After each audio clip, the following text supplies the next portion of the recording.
afternoon, everybody. Welcome to CUHK Law. My name is Lutz Christian Wolf, and I'm the host of this seminar. Welcome to this Greater China Legal Seminar, Legal History Seminar today.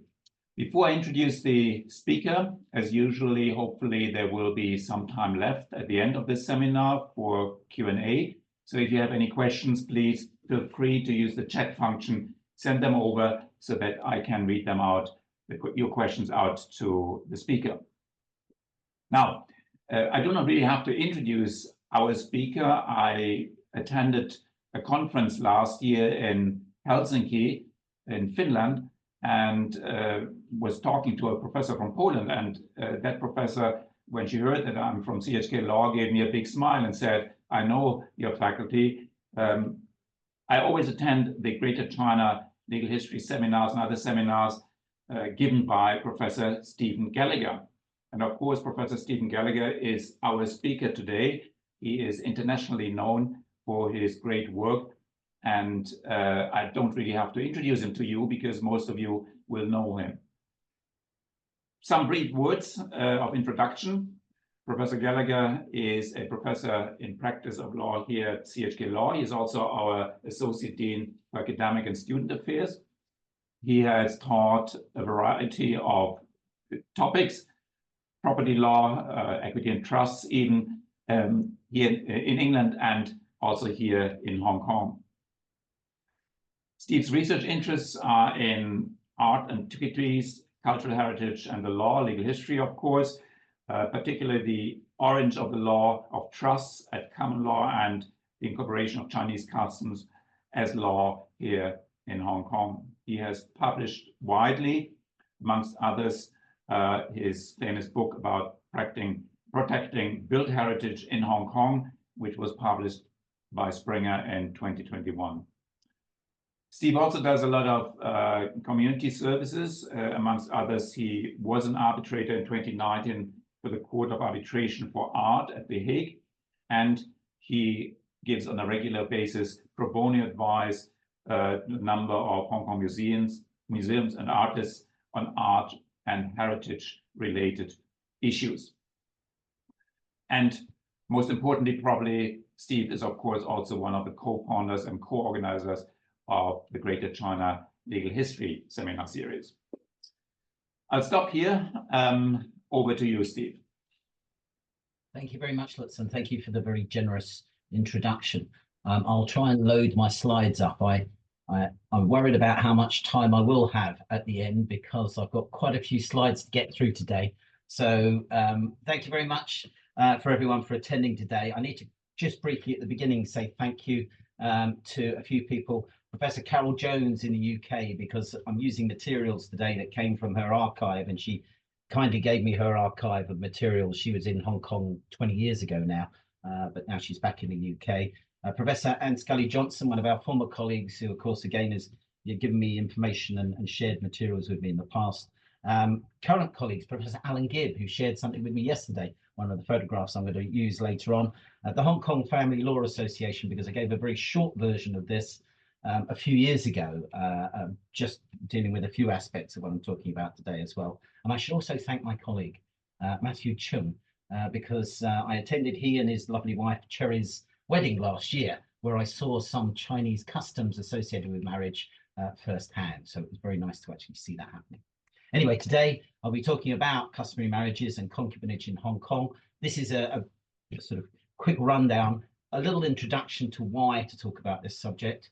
Then looking at what marriage was in Chinese law and custom, what was recognized as marriage or the other relationships that were recognized in Chinese law and custom in China, the Kit Fat wife, Ting Fong wife, the Kim Tu marriage, the union of concubinage, the Chinese modern marriage, and then we have to talk a little bit about slavery and the Muay Thai, the reception and rejection of Chinese marriage customs in the law of Hong Kong, the big change that happened with the Marriage Reform Ordinance back in 1971, and recognition of Chinese customary marriages and unions of concubinage today, because of course they have to be recognized and they are still important issues that arise about the status of parties to relationships that come before our courts in Hong Kong today.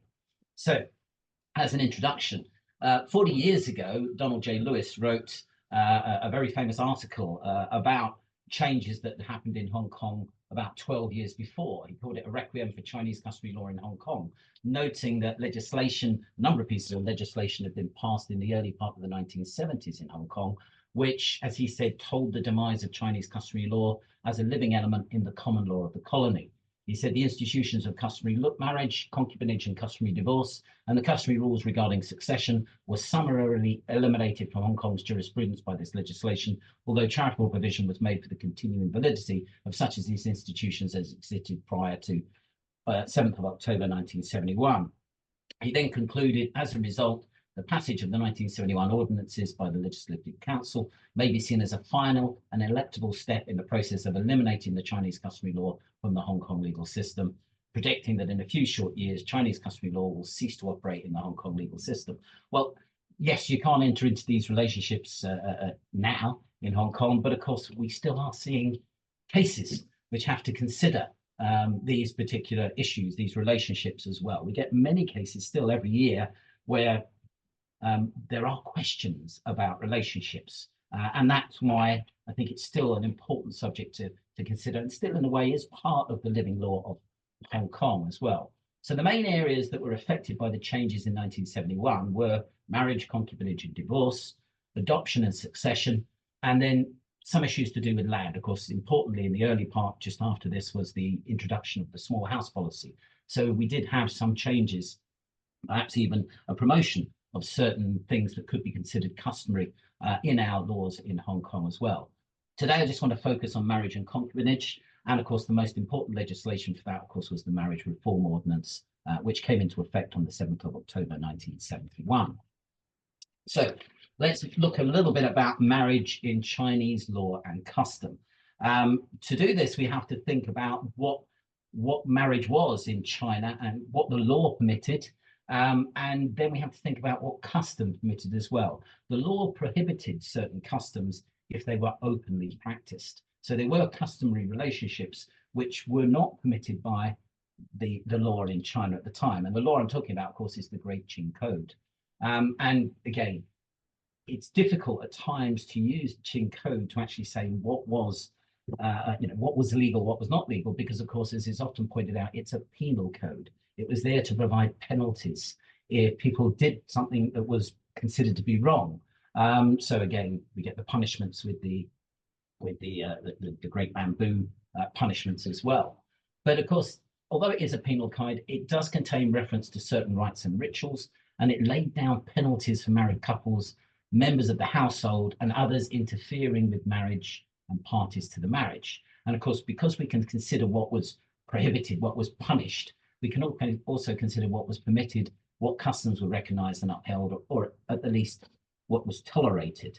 So the first thing to stress is that contrary to popular belief, Chinese marriage was monogamous at law. Many foreigners wrote about the customs of China and said that the Chinese were polygamous, that they had lots of wives, but of course they didn't. And the code was very clear on this. Article 101 stressed that marriage involved one husband, one wife.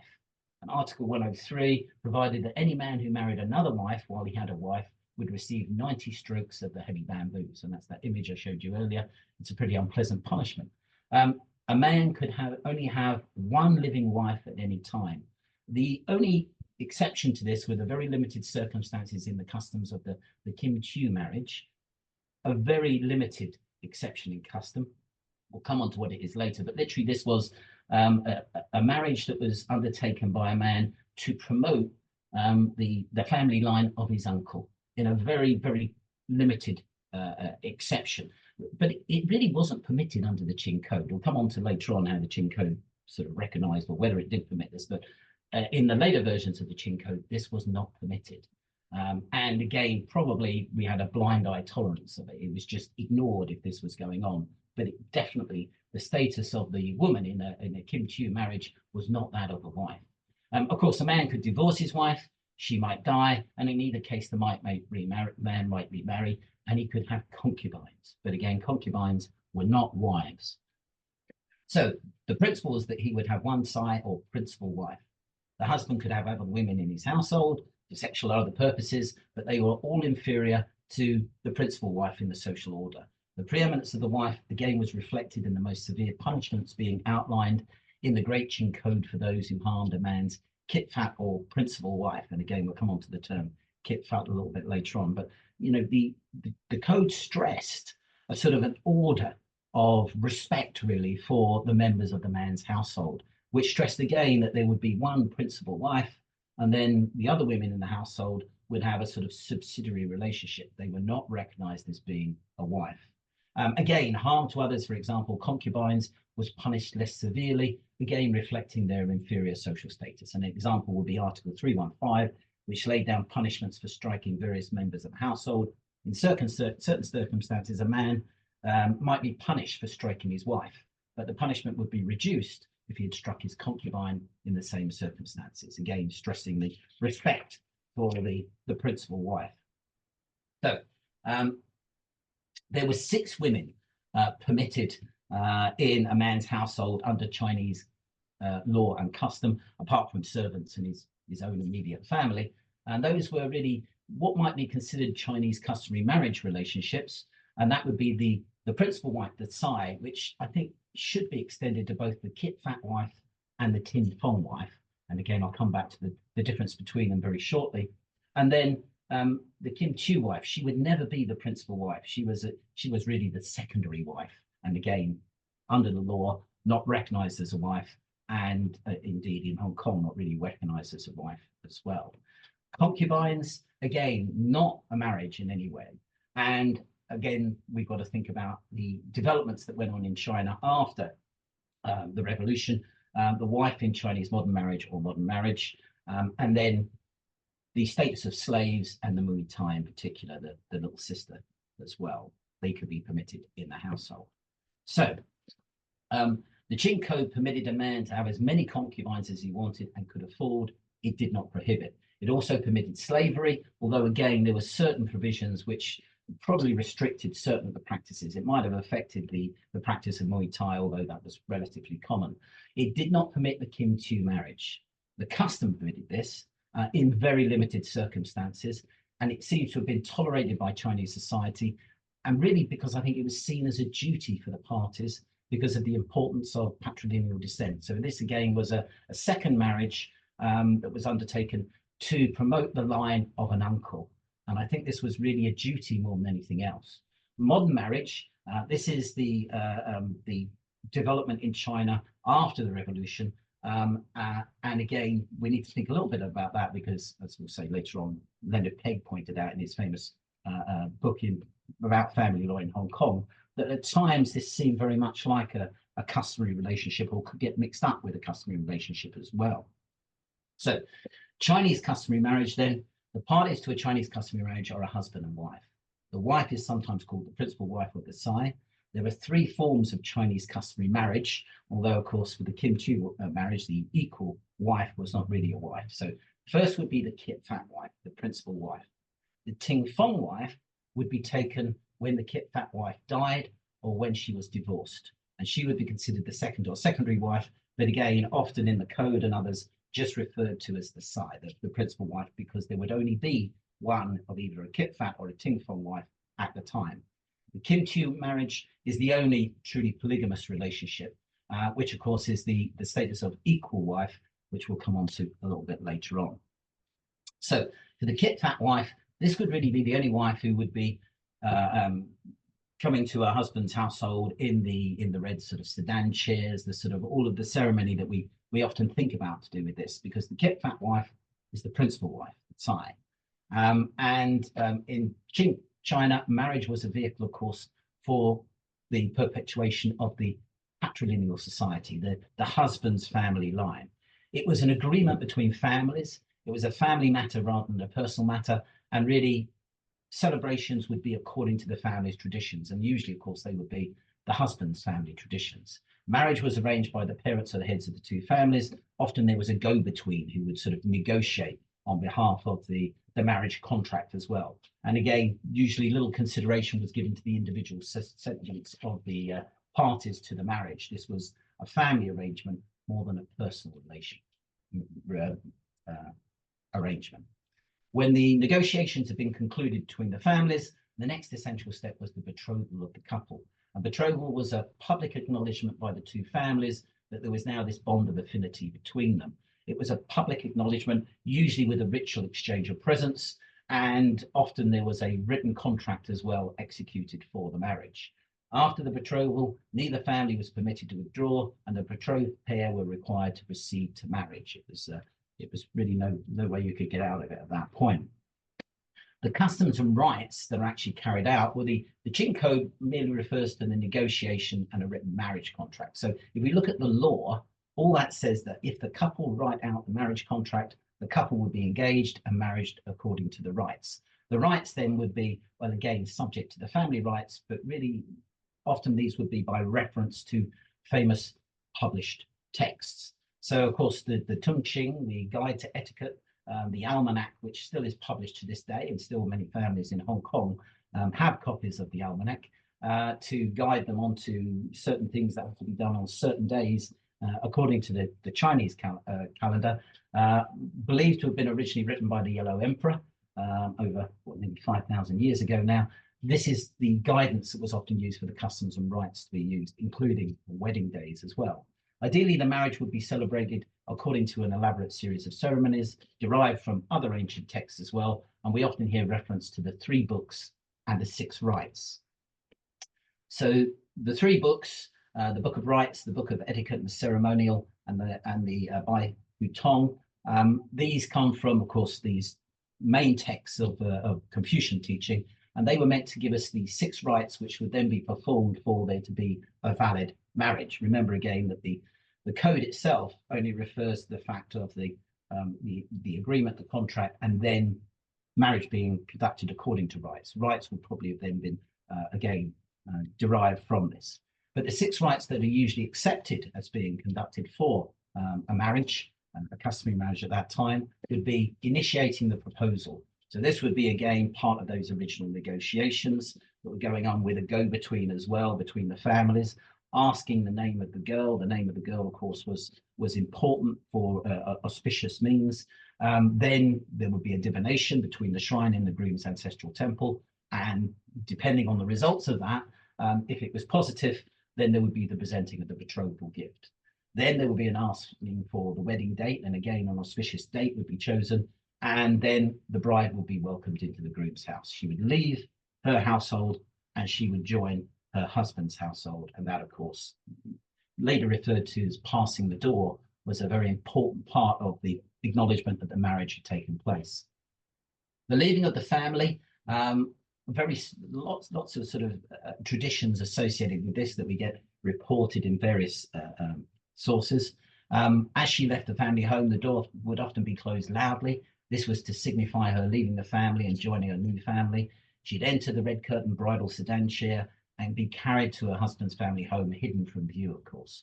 And after she'd been welcomed into her family's home, the groom's family home, she would worship at the family shrine of the husband's ancestors. And Leonard Pegg, again, he stated that this would mean she was recognized as daughter-in-law by the groom's parents and ancestors, and that this was more important status than wife, because she was then responsible for sacrifices to her parents-in-law and would in turn be sacrificed to. The ceremony, the rites there were very important for acknowledging her new status. In joining the husband's family, well, once she crossed that threshold, she had left her family. She was now part of her husband's family, and her lineage changed from her families, her own families, to her husband's family as well. It's often forgotten that this probably was a very sad time at times for brides. We usually, hopefully now, we associate marriage with happiness. But of course, often this was a very sad time, because if we think about Hong Kong hundreds of years ago, a few hundred years ago, particularly in the rural and hard to travel parts of this, a bride would know that once she was leaving her family, leaving her village, leaving her friends, she probably wouldn't see them very much in the future.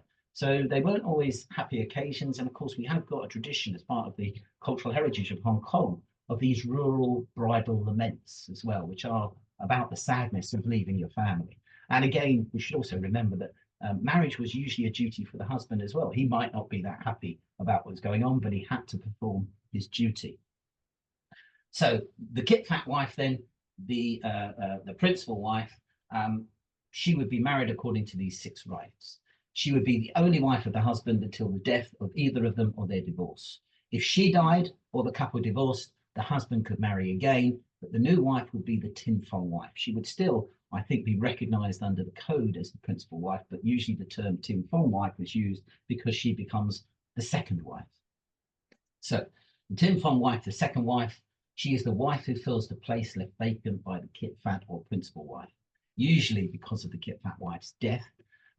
Often she would have been a concubine of the husband. And again, after the death of the Kit Fat wife, the husband may lift up, the ceremony is called Fu Qing, lift up the concubine to the status of the Tin Fong wife.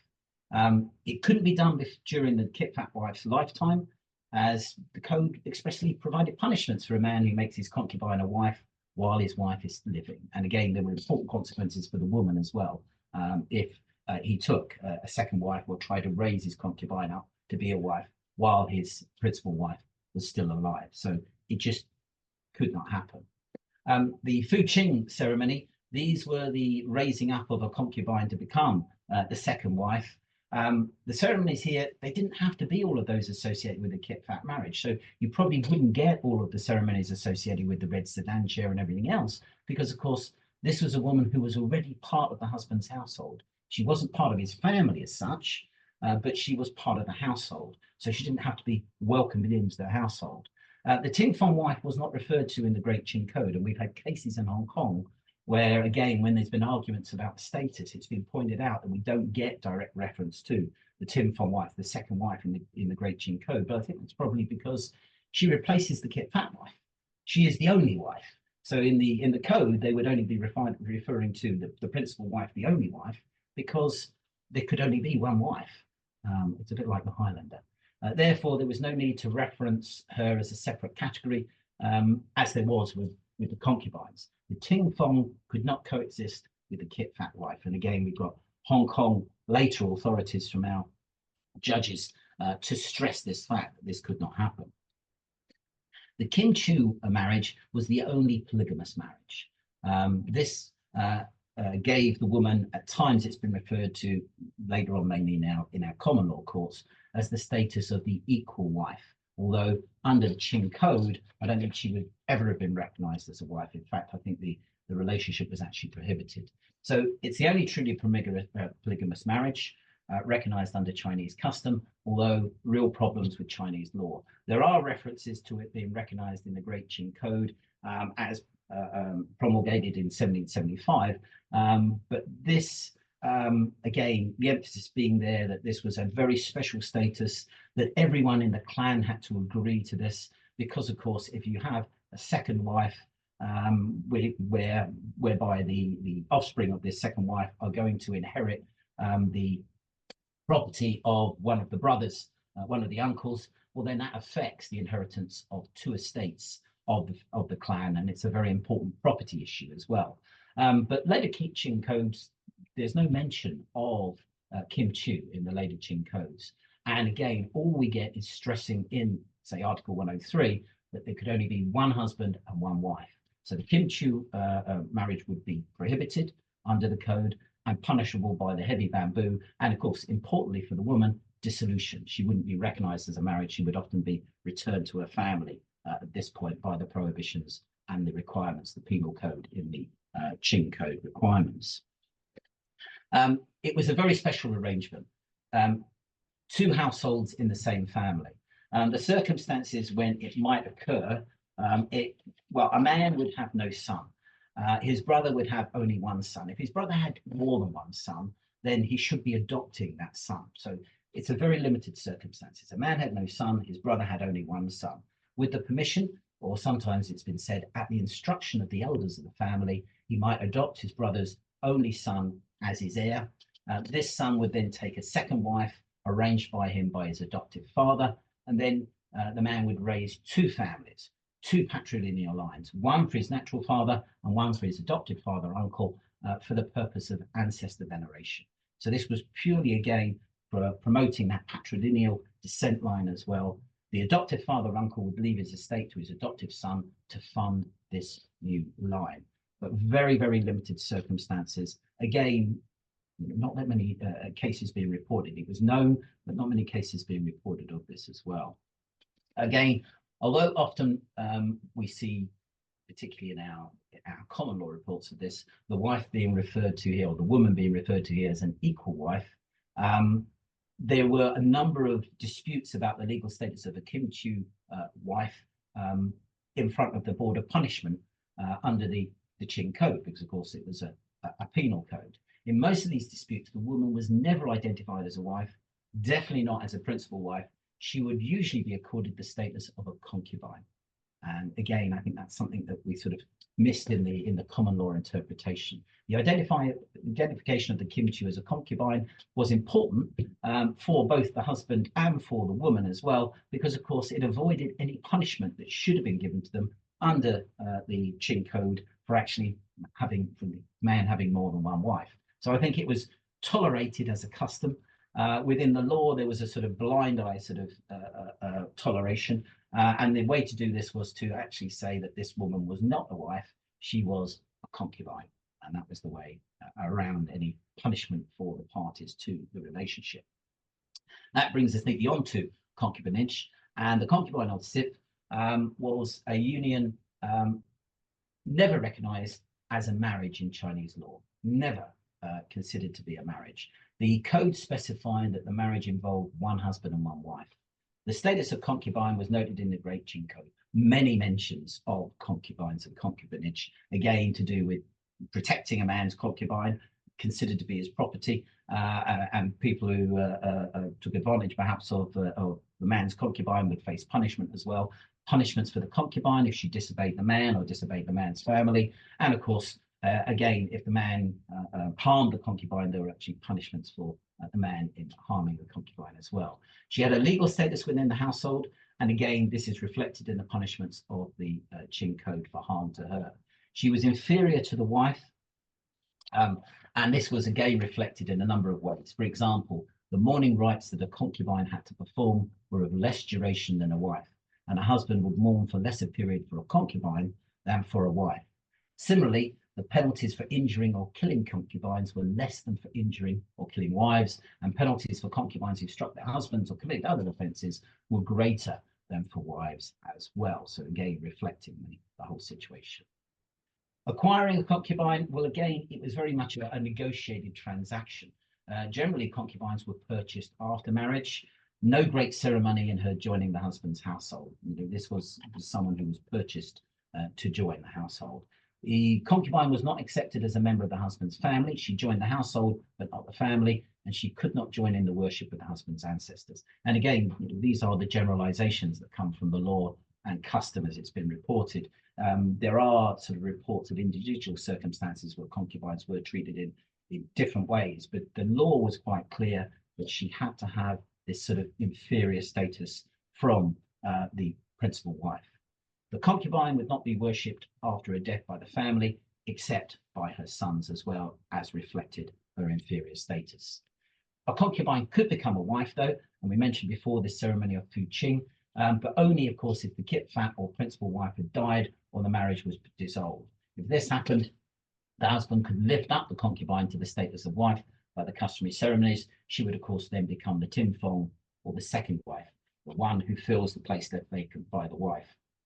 CUHK, I've got references at the end if you're interested in this, claims that often it was the favorite concubine would replace the deceased kit fat wife, but a man was free, of course, if he wanted to find another wife, not to raise up one of his concubines when the kit fat wife died, or if he divorced her as well. In China, there were attempts in the 20th century to abolish concubinage. So under the Republic, they tried to abolish it in their revisions they made in their civil code in 1930, where they introduced specifications for what would be recognized as marriage. But it seems that the practice continued even after the revolution in 1949. Then we get the Marriage Law of the People's Republic of China of 1950, and we get a conscious effort, I think, in the PRC then to try and get rid of this sort of these traditional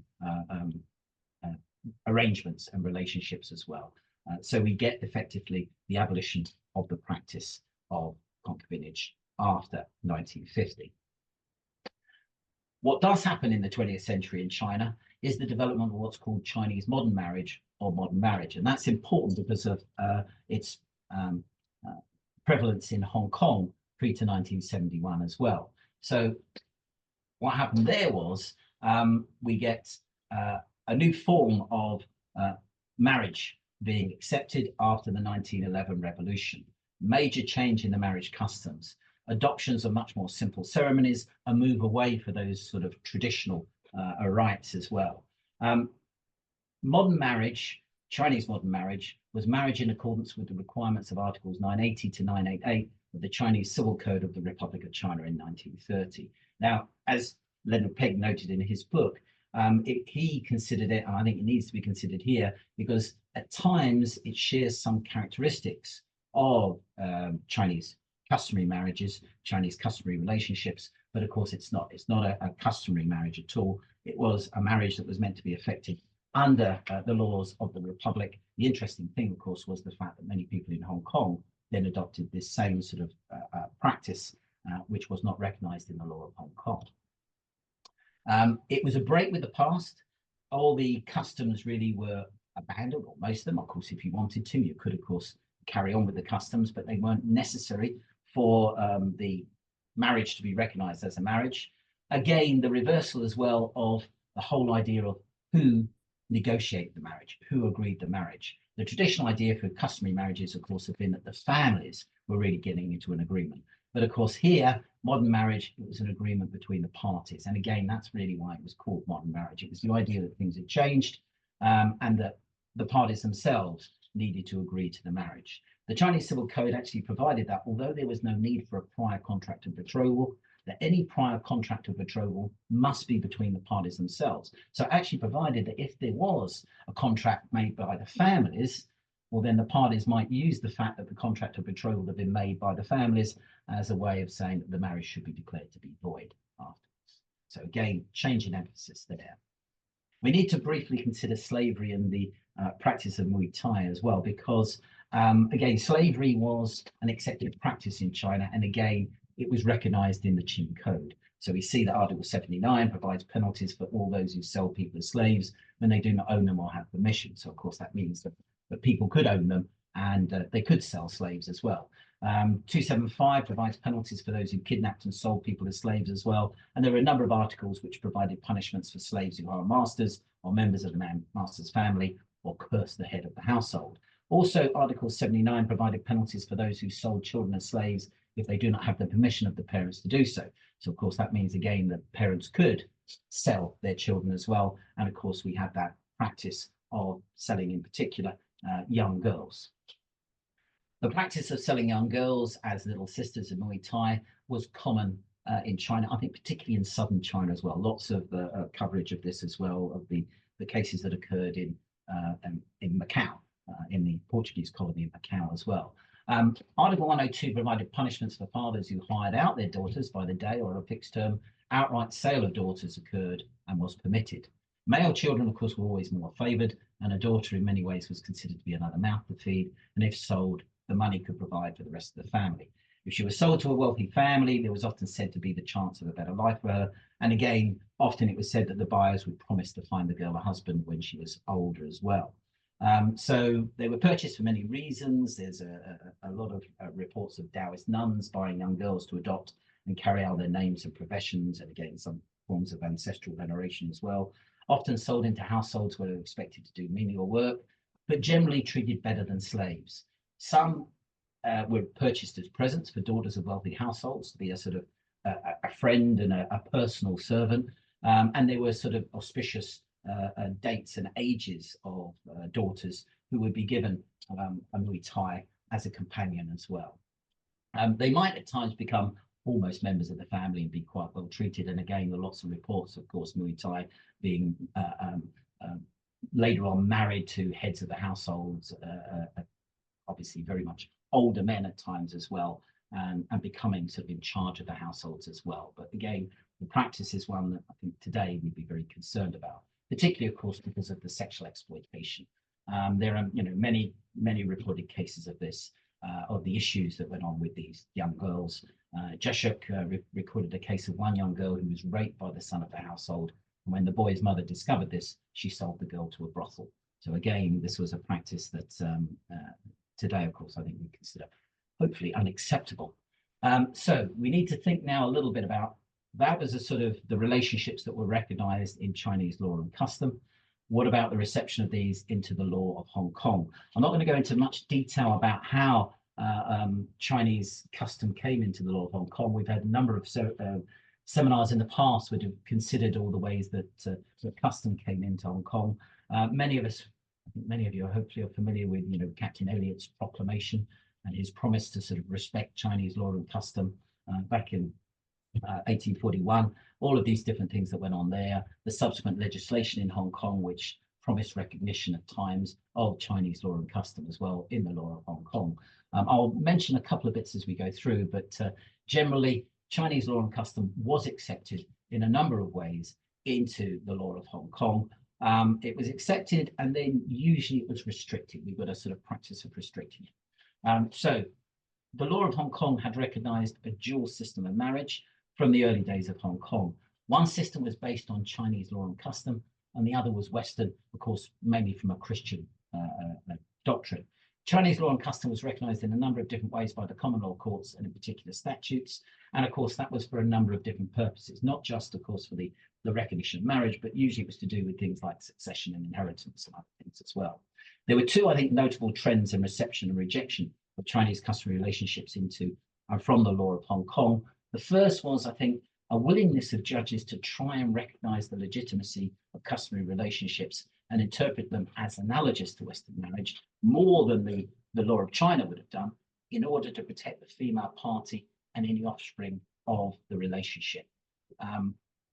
Again, I think we've got a number of examples. I'll give you a couple later on to do with judges in Hong Kong and their statements about what would be needed to recognize a customary marriage.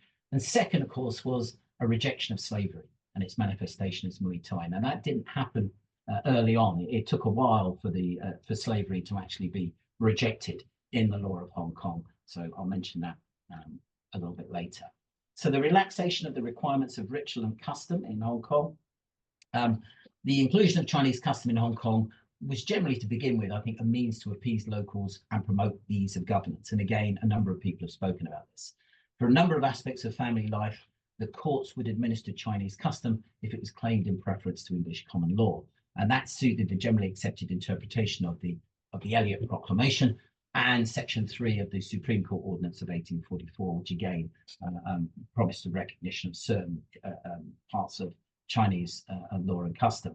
And we get reference to this in cases like the CUHK case, where Sir William Rhys Davis, the Chief Justice at the time, said the proclamations were an express reservation of laws and customs of China for the Chinese inhabitants of Hong Kong, which established a dual prospective system of law in the colony. He's referring to the Elliott proclamations in those as well. An express reservation of laws and customs of China for the Chinese inhabitants of Hong Kong, stressing there on the, of course, Chinese inhabitants of Hong Kong. So the presumption of application of Chinese law changed, though, after the publication of the Strickland Report in 1953. And this advocated the approach that had been taken in the Strait Settlements in the CUHK LAW case. The Privy Council there had said that apart from Chinese law and custom expressly preserved by special local enactments, Chinese law and custom should only be invoked if injustice or oppression would necessarily follow from application of English law. So we sort of get a reverse in the way that the courts approach the question of whether they can actually apply Chinese law and custom. The change in the presumption may have been influenced by the circumstances in China at the time that the Strickland Report was being written. So it was being written in 1948. So of course, this is at the time of the Civil War. And then it was published in 1953, shortly after the revolution, when there was still unrest in China. So that could have been a coincidence that they decided to change the emphasis, the presumption of application of Chinese law and custom. But again, probably strongly influenced by concern about turmoil and unrest in the mainland. And again, perhaps encouraging a move away from Chinese custom. Unrest in China could also partly explain the delay in publication. So again, the report was written in 48, but only published in 53. And we'll come back to the report a little bit later on as well. Lewis, when we were actually considering what law and customs should be applied in our courts in Hong Kong at that point, Lewis had looked back at what was going at the time and said that the generic meaning of traditional Qing law or Qing law and custom, these terms covered customary law which regulated the conduct and relations of the clan and village in China, particularly in the Guangdong province during the late Qing dynasty, and the Qing Penal Code to the extent that it offers elucidation on points of customary law. So he said this is what should be considered. However, customs do change, and the courts in Hong Kong have considered how they should identify Chinese marriage customs in Hong Kong.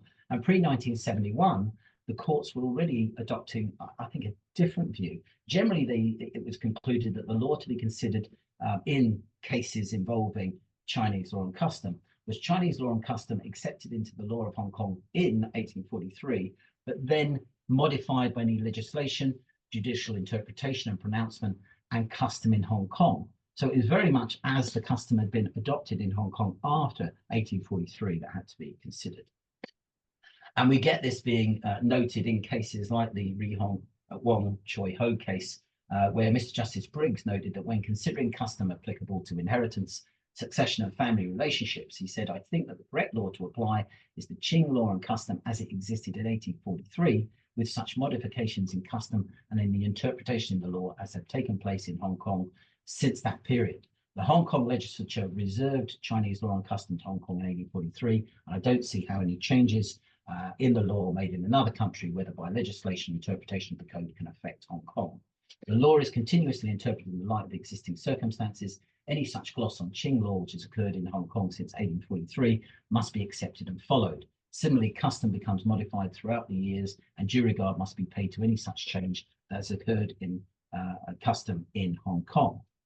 So the custom to be considered should not be custom from outside Hong Kong. That was emphasized, particularly its developments away from Qing law and custom in 1843. I think that's interesting because, of course, there have been a number of cases where experts have been called who talk about custom as it was developed in other areas of China, other parts of the mainland, Taiwan. Again, these things really should be irrelevant. And we've actually had emphasis that the correct custom being that which was now followed in Hong Kong was particularly important because of the changes which had happened in the mainland. Again, Mr. Justice Briggs emphasized that things had changed in ways that, well, we had a very different development of custom in Hong Kong. So the example that was given was that China had effectively abolished concubinage back in 1930. And then, of course, 1950, the legislation really had changed the legal status and the actual practices there. But the union of concubinage was still being entered into in Hong Kong pre-1971. So reference to the customs of the mainland and the Southeast Asian Chinese customary jurisdictions as they had developed since 1843 was largely irrelevant. We needed to just focus on what had happened in Hong Kong. Again, the sort of the burden on parties claiming Chinese custom should be applied in any case. Well, it was generally on them. If you wanted to apply Chinese custom, the burden was usually on you to show that it had to be applied, otherwise it would cause injustice and oppression. This was post-Strickland. But in cases where the issues involved the question of whether a woman was a wife according to Chinese custom or concubine, I think you do see a relaxation in the attitude. The courts would generally accept Chinese law and custom had to be applied to clarify the woman's status. And that applied, I think, particularly in cases of maintenance, legitimacy, succession, and inheritance cases as well.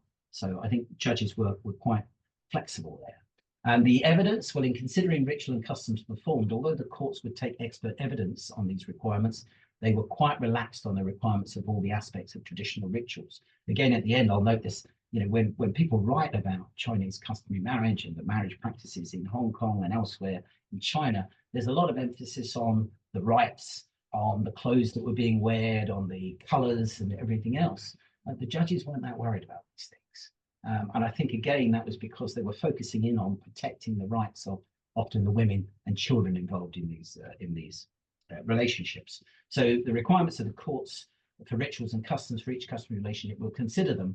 But I think a lot of commentators have noted there was a very relaxed attitude of the judges. So Leonard Pegg, again, having identified the usual stages and rights of a Chinese customary marriage, said that the courts in Hong Kong had not been too rigid, requiring all these rights or customs to be carried out. They suggested that, you know, in cases decided before the marriage reform ordinance, There was no alternative marriage to recognize, such as the Chinese modern marriage. Thus, they may have been striving to legitimize the relationship and protect the woman or the children's rights. Lewis noted himself that in practice, the Hong Kong courts had ignored the question of whether the alleged rites and ceremonies were conducted in conformity with the tradition of the parties' families. And again, he noted the comments of Mr. Justice Higgins, where he made what Lewis described as the bald statement that in determining the validity of a customary marriage, the court will look at the intention of the parties to proceed in accordance with the Chinese customary rites, and that's all. The intention was all. Lewis again stated that Hong Kong courts have been quite lax on the quality and quantity of evidence necessary to satisfy the requirement that some formal ceremony had occurred. Peg wrote that traditional Chinese customs that require for recognition of a customary marriage or other relationship with those accepted at the time of the marriage. And again, he stressed we don't have to worry what customs were carried out in 1843. It would be the customs that were being carried out in Hong Kong, and in particular the customs of these families. But again, emphasis should be on the intent. So let's try and consider what happened in Chinese customary marriage in the common law and legislation of Hong Kong then. Again, a number of comments from judges stressing that they realized that the Qing Code forbade a man from having two wives. So in Hong Kong, it was recognized that the Qing Code had never permitted a man to have two wives. A Chinese man might only have one sire or principal wife, but might have as many concubines as he chose. And again, it was being stressed this was an established custom of the Hong Kong Chinese as well. So what about the kit fat wife in Hong Kong before 1971? The ritual and customs required for recognition of a kit fat marriage changed over time in Hong Kong because of the influence of so many cultures, and a continuing influence also from over the border in the mainland as well. So again, it's been noted that Chinese modern marriage, the form of marriage developed in China, became most popular form of marriage in Hong Kong in the 1960s, even though it was not recognized in Hong Kong law. Also, of course, judges again, when they had to decide what ritual was required, whether they were going to accept that there had been a customary marriage, they were often faced by competing and conflicting expert evidence. And they were very aware of the fact that, these experts were often very influenced, of course, by those who were instructing them as well. So they had to make pragmatic decisions. Again, I think they were generous at times in recognizing marriage as valid to protect the woman and her offspring. And again, we might contrast this with sort of recognizing foreign marriages in Hong Kong as well. So what rituals? The best guides to do with rituals, or what was required for a customary marriage in Hong Kong before 1971, often I think come from decisions where the judges decided that a woman was not a kit fat or a Tin Fong wife because they are more specific. So in the Wong Choi Ho case, Mr. Justice Briggs would not accept that the woman was a Tin Fong wife because she had not been made up from a status as concubine. He looked at what happened and he identified the fact that she probably had entered the house as concubine, definitely not as a kit fat wife, and not even as a Tin Fong wife. He accepted that if the husband had, as she claimed, worshipped with her at the ancestral tablets, and there was a written contract and a dinner, then this would have been enough ritual to constitute a customary marriage, not a union of concubinage, but he wasn't really sure that this had gone on. Even if this had happened, though, he said, she had claimed this happened while the kit fat wife was still alive. And he noted that Chinese law in China in 1843, and as custom in contemporary Hong Kong, did not permit a man to have a kit fat and Tin Fong wife at the same time. So he wouldn't accept that the man had actually done this, but he actually said that even if he had, you couldn't have been the Tin Fong wife because the kit fat wife was still alive. So at its highest then, the legal recognition of a kit fat wife seemed to be that the woman entered the man's household, they jointly worshipped before the ancestral tablets, there was a written contract, and there was a public family event, usually a dinner. That seems to have been the highest that was required for these things.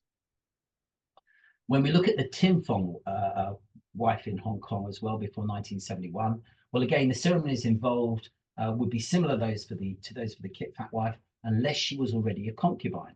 In this case, of course, they did not have to be all those associated with the kit fat wife because she was already part of the husband's household. It was just now bringing her into the family that was the important part.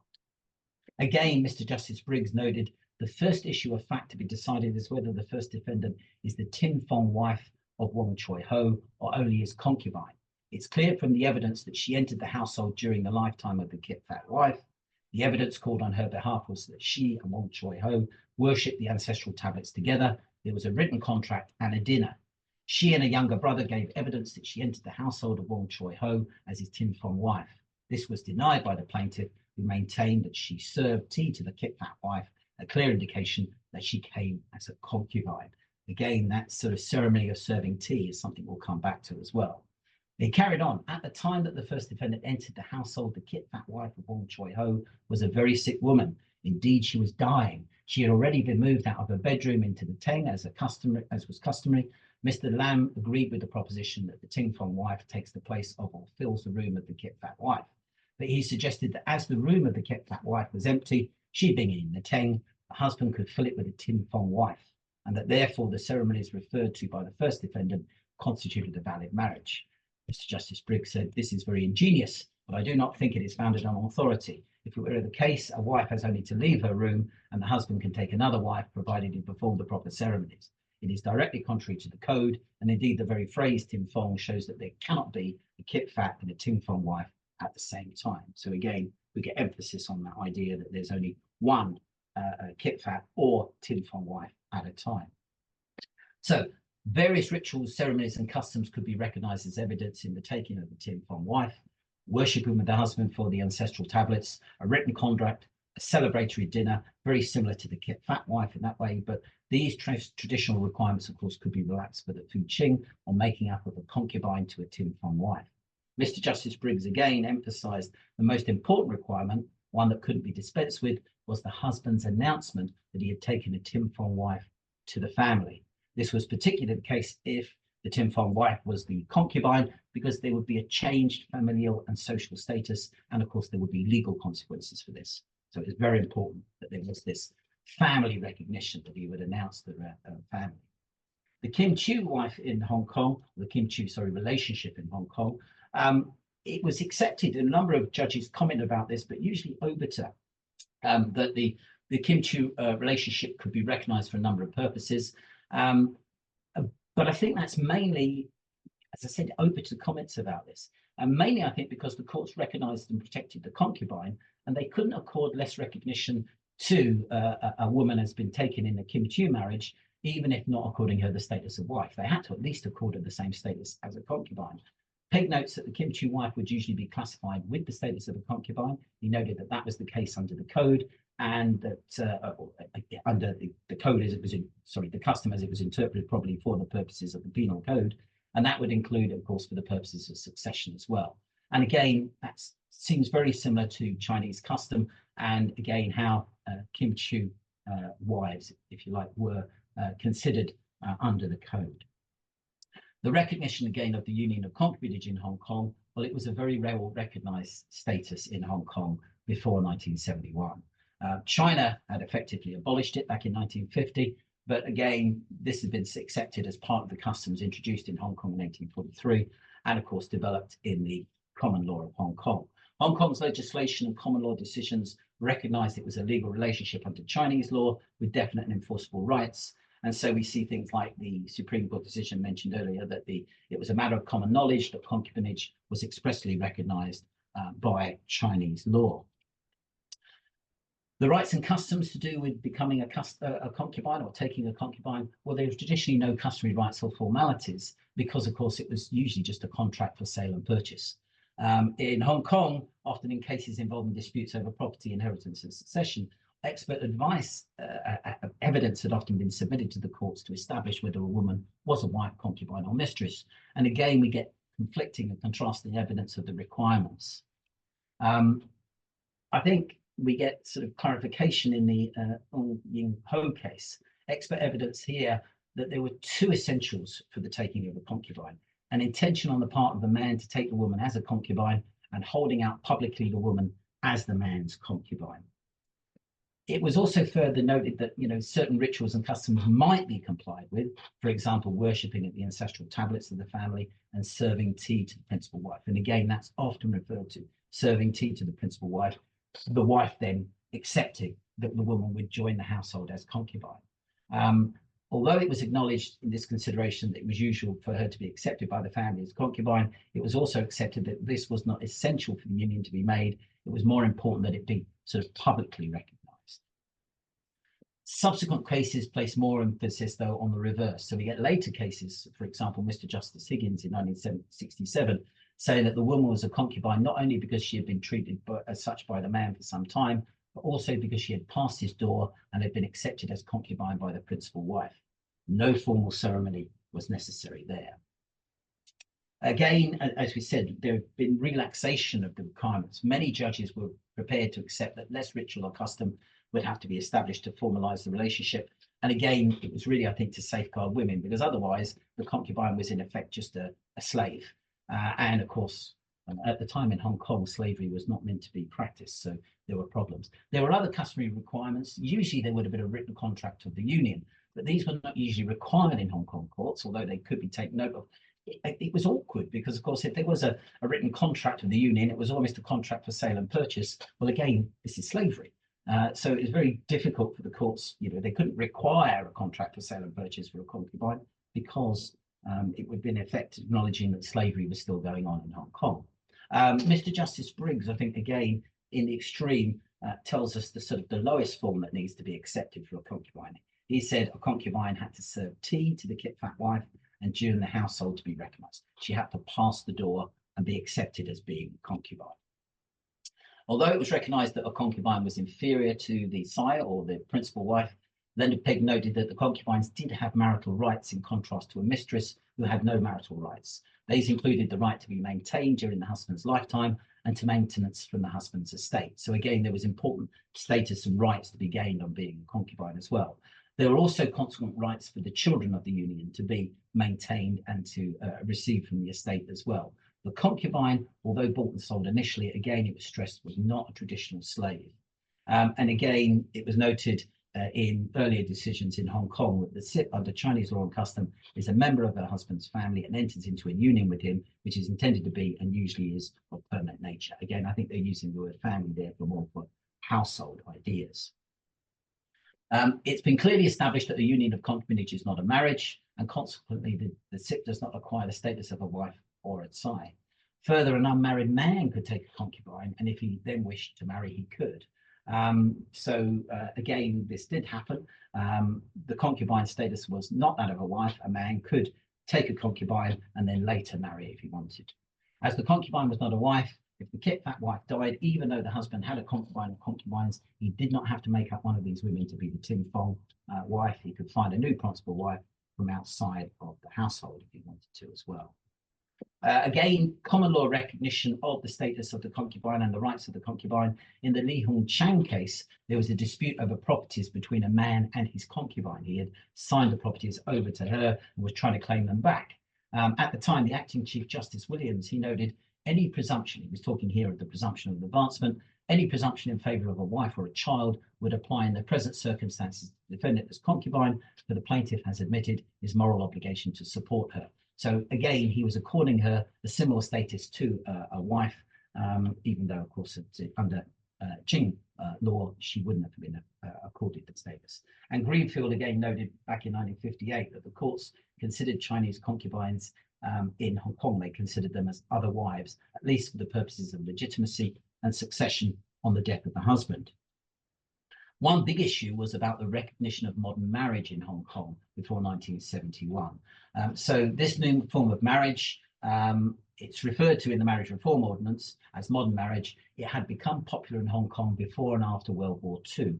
However, it was not recognised in the common law of Hong Kong as it was not in accordance with recognised Chinese law and custom. So even though certain customary relationships were recognised in our common law in Hong Kong, this form of marriage could not be recognised or was not recognised in the law of Hong Kong.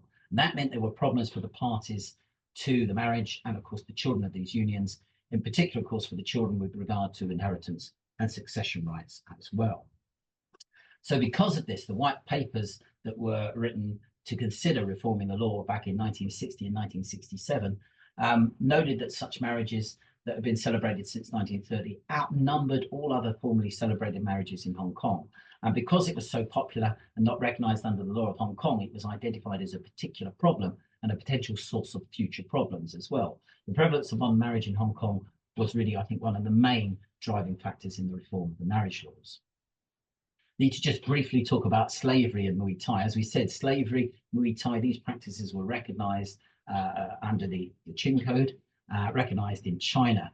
The first ordinance that was passed in Hong Kong was, by our Legislative Council, was an ordinance to actually forbid slavery in the new colony of Hong Kong. Of course, I think this is a very famous ordinance because I think most people know that this ordinance didn't actually come into effect because, of course, when it went back to London to be approved by the relevant departments and offices in London, of course, the civil servants there said, well, you don't have to do this because, of course, slavery is outlawed in the British Empire.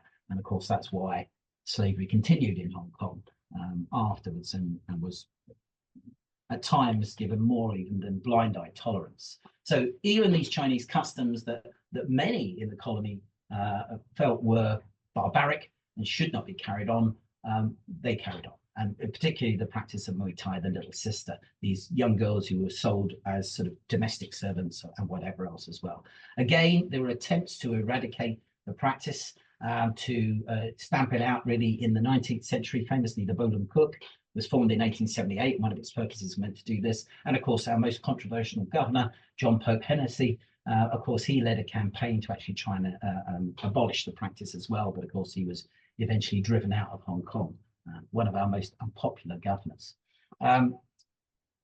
Many who considered traditional customs and practices of the Chinese should not be interfered with often opposed those who were trying to stop the practice. And again, the government quickly became dependent upon cooperation of local Chinese elites, and many of those Chinese elites, of course, wanted the practices to continue as well. So again, a number of times there were attempts to stamp out the practice, lots of public campaigns, but actually it continued.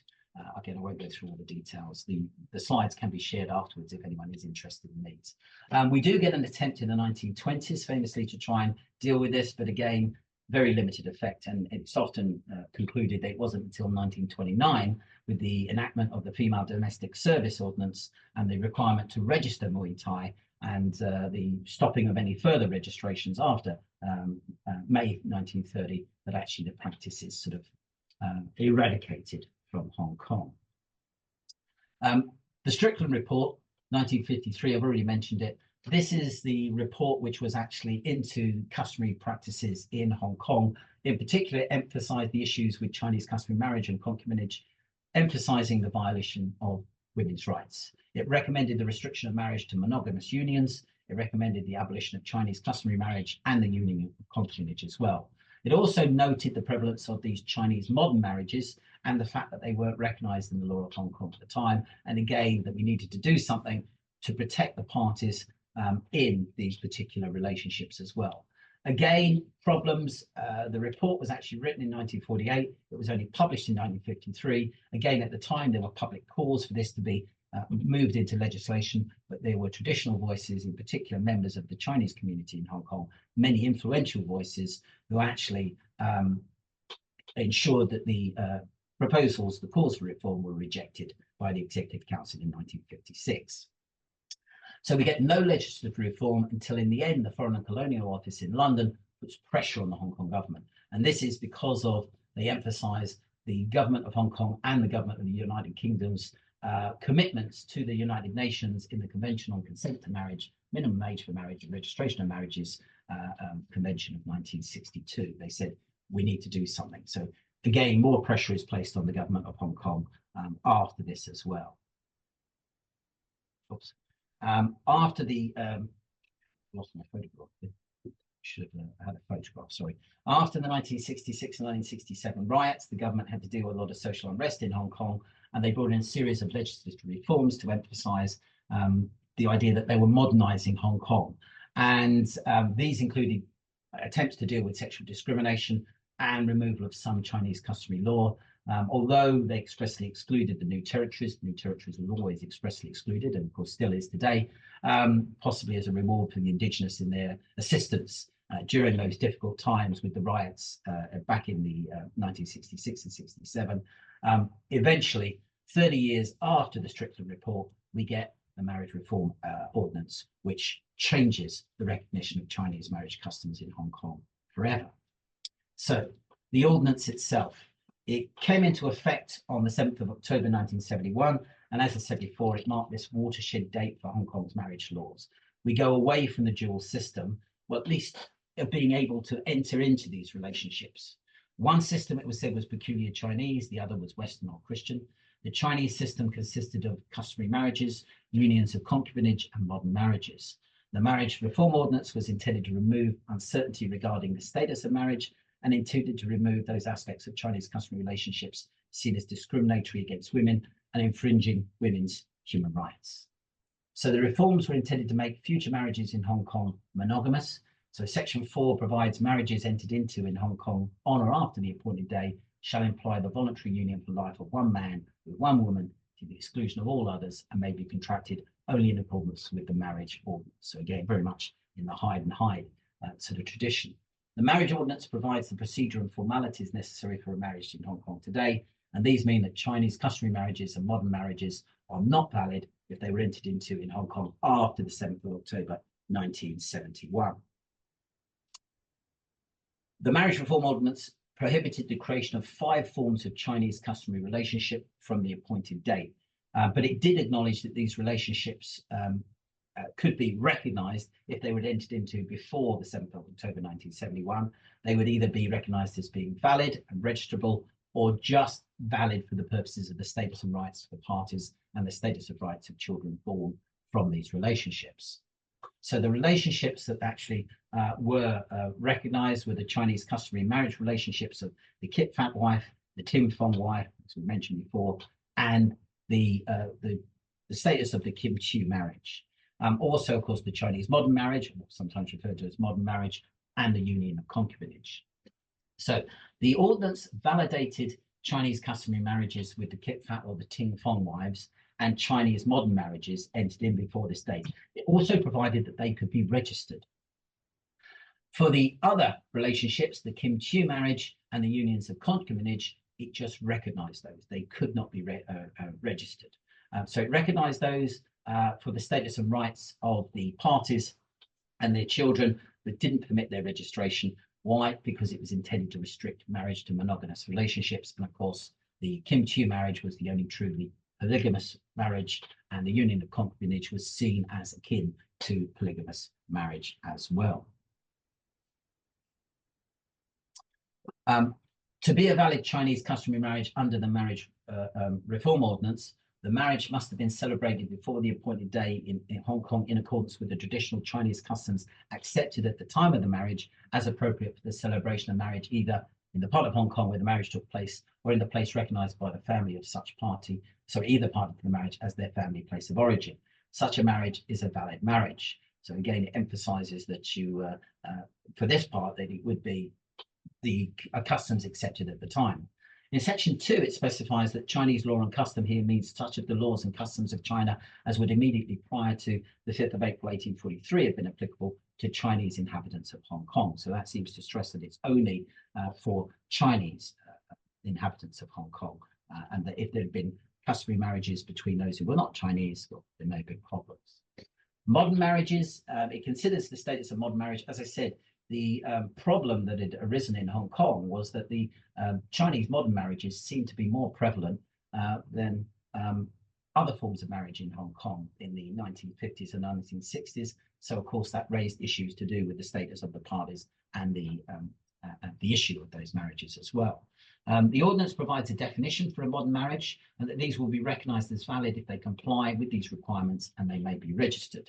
The courts have considered these requirements, and again, in the Louis Kit Chiu case in 1976, the district court there noted that in Section 2 of the ordinance, it defined a modern marriage as a marriage celebrated in Hong Kong before the 7th of October 1971 by open ceremony as a modern marriage in the presence of 2 or more witnesses. And in that particular case, they considered what had happened. Here, the husband was trying to get the marriage registered.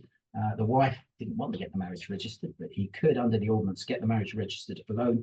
But he needed to prove that there had actually been a modern marriage, and he could bring evidence, witnesses to say that they had gone through a ceremony in front of witnesses in an open place, a venue that was open to the world. Again, there are a number of cases which referred to the idea that you might leave doors open at times. You could actually conduct the ceremony in a private residence, but leave doors open so that people from outside could see. That would be the open ceremony idea as well. But here, the court said, yeah, that's it. It's an open ceremony in the presence of two or more witnesses. It is a Chinese modern marriage. It can be recognized, and the husband could register the relationship, the marriage. Also, Section 8 provides that modern marriages shall be valid if each of the parties to the marriage was at the time of the marriage not less than 16 years of age and was not married to any other person. For concubinage, the ordinance recognised the union of concubinage for its status and rights if the parties had joined this before the 7th of October 1971, but also maintained the Qing interpretation that a concubine is not a wife. It actually provides that a party to a customary marriage does not include a concubine. So concubinage is not customary marriage, and a concubine is not a wife, even though, of course, a common law, various purposes, she's accorded as similar status. We do get the emphasis that she is not a wife. Again, I think this is because of the emphasis that the ordinance is to prevent any polygamous relationships. There was an intention to stop for future Chinese customary relationships, but not defeat existing relationships. So that's why we get the recognition, not to defeat the rights of the parties in the issue. And again, we see this in the other ordinances as well. So the intestate estate ordinance provides that a concubine will have been accepted by the husband's wife as his concubine, recognised as such by his family generally, and we've got provisions in the legitimacy ordinance as well. If we bring these different types of legislation together, it seems that we've got post 7th of October 1971, that we are now looking back and saying the union of concubinage is where the female has been accepted by the wife and husband's family generally during the husband's lifetime and before 7th of October 1971 as his concubine. The emphasis seems to be on acceptance by the wife and the husband's family, and Leonard Peggott added that there must be a further requirement. He said there should be evidence of intention by the man to be in a union of concubinage, and he refers to judgments such as Mr. Justice Huggins in the Wong Kam Ning case. Again, I think a lot of the time this will be sort of inferred from the actions of the man. After the 7th of October 1971, validation and recognition. Well, the ordinance validated these Chinese customary relationships if they'd been entered in before the date for two purposes, either as marriages or for the purposes of the states and rights of the parties. The ordinance validated Chinese customary marriages with the Kit Fat or Ting Fat wives and Chinese modern marriages, and it provided they could be registered. It recognized the status and rights of those in pre-existing Kim Chiu marriages and unions of concubinage that didn't permit their registration. And again, I think this is the emphasis on monogamous marriages. Today, the recognition of these marriages and unions of concubinage in Hong Kong today, we again have got this specification that they must have been, all marriages in Hong Kong today entered into after the effective date of the Marriage Reform Ordinance must be contracted in accordance with the Marriage Ordinance. And that provides that marriages have to be Christian or equivalent thereto. Every marriage under this ordinance shall be a Christian marriage or the civil equivalent of a Christian marriage. So that implies a formal ceremony recognised by the law as involving the voluntary union for the life of one man and one woman to the exclusion of all others. It further provides what would constitute the invalid marriage, and also that only marriages celebrated under this ordinance shall be good and valid in law. So no customary unions would be regarded as marriages if they were undertaken in Hong Kong today. However, again, it does provide that those who had entered the customary unions of marriage before the 7th of October may, if the husband has only this one wife, contract a marriage under the ordinance, and this new statutory marriage will not invalidate the previous customary marriage. So some conclusions, and there's quite a few. The ordinance was to encourage monogamy in Hong Kong because of concerns for women's rights and that Chinese custom encouraged polygamy. It also had to ensure that these women and their offspring who've been involved in these relationships were not disadvantaged by the changes in the law. It prohibited these customary relationships and ensured that any entered after 7th of October 1971 would not be legally recognised, but it recognised traditional Chinese marriages and the unions of concubinage and modern marriage entered into before that date. It also permitted that the Kit Fat marriage and the Tim Fong marriage and the modern marriage could be registered, and that, of course, provided security for the parties, their offspring, recognition of their rights, and included the right to divorce as well. The Kim Chiu wife does not receive this protection, and that again may be because the relationship was exceptional in Qing China, and has been rarely encountered by the courts in Hong Kong. As I said, most of the cases that do refer to it, they're obiter references. Similarly, concubines could not take advantage of registration, and they were not recognized as being in a customary marriage. Again, probably because concubines were never recognized as a wife in Chinese law, and also because the main purpose of the ordinance was to prevent polygamy, and concubinage was reviewed as polygamy. There was also the problem that concubines had inferior social status, and because they were often bought subject to written contract, this was often seen as slavery. So again, there were issues with recognizing this. So the ordinance prohibited future unions of concubinage that recognized the status of the pre-existing concubines to protect the rights to parties to the union and children, but the union could not be registered. Although there are few in Hong Kong now living in these validated customary relationships, of course, there may still be people. We're talking, of course, now of 50 years ago that the law came into effect, but there still may be people living within these relationships in Hong Kong. But the area of Chinese law and custom is still very important, because proof of Chinese customary marriage or union of concubinage can be still very important when it comes to questions of legitimacy of heirs and distribution of an estate. And in Hong Kong, again, we've got documented cases where many local wealthy families have been self-administering estates of those who died some years ago, according to family tradition, to do with customary relationships. But as generations pass, disputes arise. Often, of course, values of properties have increased considerably as well. And suddenly the question of whether the grandmother was a Kit Fat, Kim Chiu, concubine, raised up as a Tim Fong, they become very important in deciding who gets what. And of course, that becomes very important. Another point, I think, just to emphasize, writers on Chinese custom, they often focus on things like, what color was the dress the woman was wearing, these sorts of things as well. Well, this is very interesting. I like reading about this as well. The historians, the anthropologists talking about this, it's very interesting. But one point to note, the judges haven't been so bothered. Really what they're looking at, I think, is to protect at times the women and their offspring, and perhaps that should be prevent, not represent. I think abuse by the man as well. I think that's really what's been going on in the judicial interpretation of these things. I put in some references there to some of the works that have been referenced. Again, if anyone's interested in the slides, then you're welcome to have a copy of them as well. But otherwise, I will now hand you back to Lutz. Back to you, Lutz.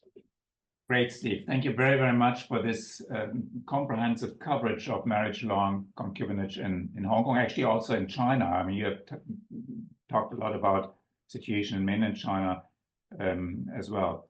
Great. We already have a couple of questions that have come in. If you have more questions, other questions, please feel free to use the chat function to send them in, and I will read them out for Steve to answer. Great. Let me start with the first one. There's a couple of minor questions. You talked about the Kim Chiu wives and that there were not many cases. Can you say again, do we know numbers? Do we know how often this was? No. I haven't seen any. We tried to find information about this, and I don't know if anyone out there has got any information. It would be very grateful if there is. There's a lot more, of course, that's been done on the status of concubines, and in particular, of course, the Muay Thai, the little sisters, and this sort of a relationship. I think it was truly an exception. If we think about how it arose, you need, of course, the brother to have no children, and then have, say, one brother who's only got one son. Again, we know that many of the families in the new territories, if we're thinking about the new territories and Hong Kong as represented in the early colonial period, families were quite large. So, one brother might not have children, but often they would have another brother with a number of children, and they could adopt the son or whatever else. But this was the situation where you've literally got one son between two brothers, I think, and it arises. That seems to be the strict interpretation. So again, we get reference in a number of judgments, but they're all sort of obiter comments discussing this as well. And again, a number of anthropologists talking about it, but I haven't seen any sort of detailed study to try and find out how prevalent the practice was in Hong Kong. Thank you. Next question. Thank you for a great talk. You talked about the children of concubines. What were the rights of the children of concubines, if any? Well, it depended at the time on the laws to do with inheritance, but they would be considered as being depending on how the laws of inheritance went through Hong Kong at the time, they would be entitled to some forms of maintenance from the estate.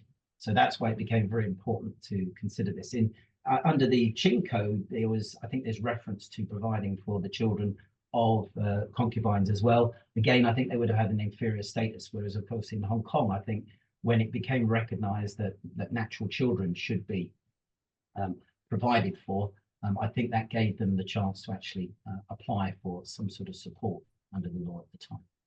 Oh, no.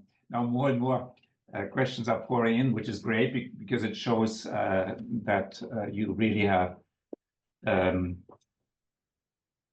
provoked questions and broader questions. Let me start with the first one. If the next one, if a party in a modern marriage wants to recognize the marriage died during the course of proceedings, can this application for the declaration of a valid marriage be carried on by children, given the other party opposes such application? This is probably a procedural question. I'm not sure whether you're able to answer that one. It sounds like an ongoing case or something, doesn't it? Yes.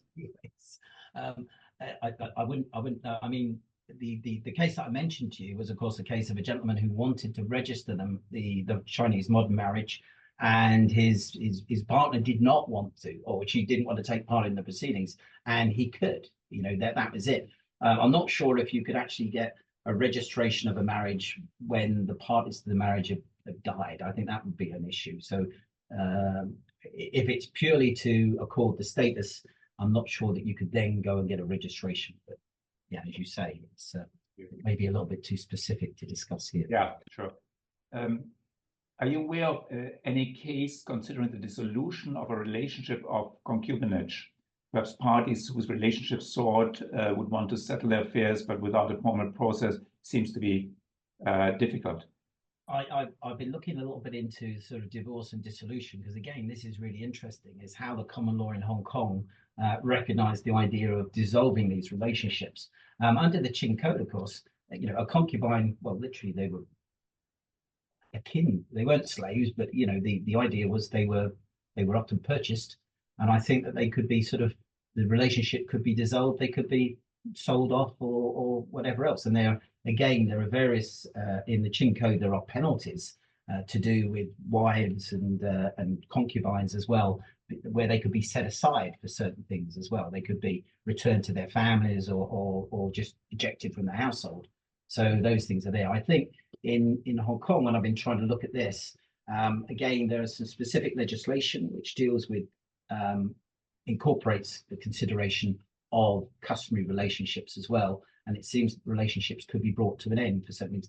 For example, the kidnapped wife could, of course, apply to the court to dissolve their marriage because the husband had been abusing her or whatever else. So there's specific legislation to do with that. So I'm not sure if that helps with that question. Thank you. Thank you for everybody to sending more questions. We may not be able to discuss all of them, but I promise that I will forward those questions to Professor Gallagher after the talk. Let me move to the next one. Would it arguably be more protective for a polygamous marriage system? Would it arguably be more protective probably for a wife to have this polygamous marriage system, since it would protect women's legal interests when the husband passes away if they are mistress, since mistresses could be registered legally as wives as well?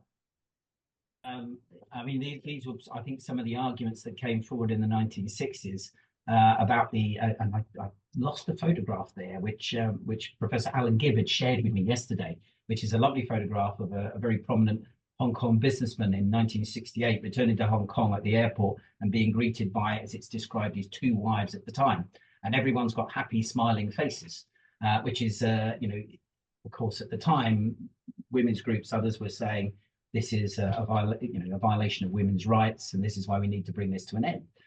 I think there is an argument that, yes, I suppose women's property rights could be protected, but I think the idea of polygamous marriage, the idea of in particular, say, concubinage, is something that is abhorrent to most people today because of basic sort of principles to do with human rights. If people would like to live within a relationship where more than two of them are involved in it, well, they're free to do so. If they want to then sort out their property rights, there are ways of doing this using trusts and other things. I would advise that's better than going back to a customary marriage or a customary concubinage system. Next, thanks for a really interesting session. Do we have any information on how many customary marriages, modern marriages, pre-1971 were registered, or how many of these marriages still exist today? Again, I haven't got the figures on that. I knew that in the reports that were published, they were talking about numbers that they were estimating of Chinese modern marriages in Hong Kong in the 1960s. And again, this was, of course, information that had come in from various sources. I mean, from censuses at times, they'd asked these sort of questions, but they didn't have a true idea because there was no system of registration at the time. And Chinese modern marriages weren't recognized at the time in Hong Kong. Post the registration system, I think there are figures available for those, but again, I haven't got them available here today. Thanks. I think we have time for one more question, and again, apologies to everybody who has sent in questions and I'm not able to read them out. Peck identified the concubine taken by an unmarried man as a victim of the legislation, as she and her children would not be recognized by the legislation. Is this correct? I was a little bit worried. I think Leonard Peck's book is a really great book and sort of bringing together all those things to do with family law in Hong Kong back at that early period. And it's still a useful book to read today on various of these things. But he does raise that issue. He said one victim of the legislation was the concubine taken by an unmarried man. She wouldn't receive recognition. But I think she'd still receive the same recognition. My reading of the actual of the legislation itself, I think she still would be recognized under legislation as a concubine. So she would receive the same recognition that a concubine would, and her offspring the same as well. Of course, as with all concubines, she wouldn't have she wouldn't be able to register the relationship. Thank you very much. Well, great. I think we need to stop here because time is up. Thank you very, very much for such a great talk and this fabulous discussion and all the interesting questions that have come in. Many thanks to everybody for joining. What remains to be done is an announcement of the upcoming Greater China Legal History Seminar and other events that we are organizing here. Steve, could you stop sharing your slides, please? Okay, so the next Greater China Legal History Seminar will be conducted by me. I will talk about Shanghai in the 1930s, the German Civil Code, and a personality who moved to Shanghai and kind of combined these two interesting stories and adds a third one. That will take place on the 15th of March, again, lunchtime, 12:30 to 2 p.m. Next. We have a seminar organized by our Center for Legal Innovation and Digital Society, conducted by our colleague, Dr. Elisa Mick, using ChatGPT, prompt engineering for lawyers, on the 6th of February, 12:30 to 2 p.m.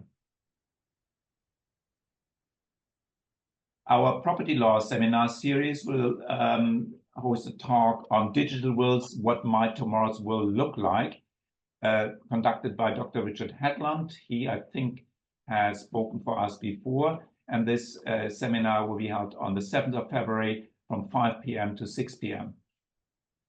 The last one, actually, I think we have two more. We have another Clint seminar on the 23rd of February from 6 p.m. to 7 p.m. on FTX, JPEGs, and Bitcoin. Is crypto fraud, fallacy, and or the future? We hope to be able to welcome all of you to our upcoming seminars. Thanks for joining today. And many thanks again to you, Steve, for such a fascinating talk. We wish you all a happy Chinese New Year and a great year of the dragon. And this ends this session. Bye-bye. See you next time.